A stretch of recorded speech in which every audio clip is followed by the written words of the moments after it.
பார்த்துட்டு இருக்க அனைத்து நல்ல உள்ளங்களுக்கும் இந்த கலை இனிய வணக்கம். நீங்க பார்த்துக்கிட்டு இருக்கிறது இன்னொரு சினிமா. வாங்க வீடியோக்குள்ள போலாம். வாழை இந்த திரைப்படத்துல பின்னணியில இருக்கிற சுவாரஸ்யமான தகவலை தான் இந்த வீடியோல பார்க்க போறோம்.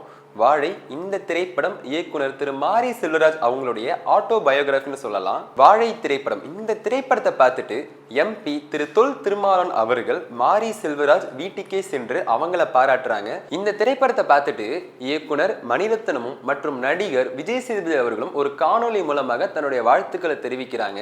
இயக்குனர் மணிரத்னம் அவர்கள் இந்த படம் தமிழ் இண்டஸ்ட்ரியில ஒரு பெரிய வாய்ஸ் அவுட் மற்றும் மாரி செல்வராஜ் அவர்களை பார்க்குறப்ப ரொம்ப பொறாமையா இருக்கு. அந்த வில்லேஜ்ல இருக்கிறவங்களை எப்படி இவ்வளவு அழகா நடிக்க வச்சாங்கன்னு மணிரத்னம் அவர்கள் சொல்றாங்க.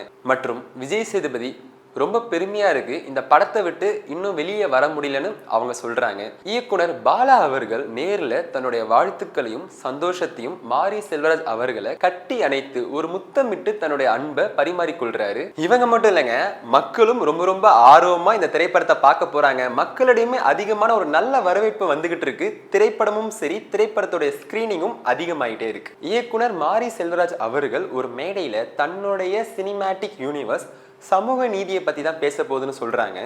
அவருடைய பிலிமோகிராஃபி ஆர்டரை பார்க்கும் பொழுதும் வாழை பஸ்ஸே நிக்காத ஊர்ல கர்ணனா பஸ்ஸை நிப்பாட்டுறாங்க. பரியரும் பெருமாளா உள்ள போய் லா காலேஜ் படிக்கிறாங்க. லாவை கத்துக்கிட்டு மாமன்னனா ஒரு அரசியல் பண்றாங்க.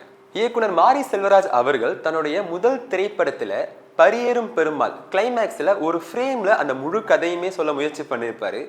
அதே மாதிரி வாழை திரைப்படத்துல கிளைமேக்ஸ்ல ஒரு விஷுவலா முழு கதையுமே கன்வே பண்ணிருக்காரு. கதாநாயகர்களை கொண்டாடுற காலம் போய் கதை நாயகர்களை கொண்டாடுற காலம் இதுன்னு சொல்லலாம். அதுக்கு ஒரு உதாரணமா வாழை திரைப்படம் இருக்கு.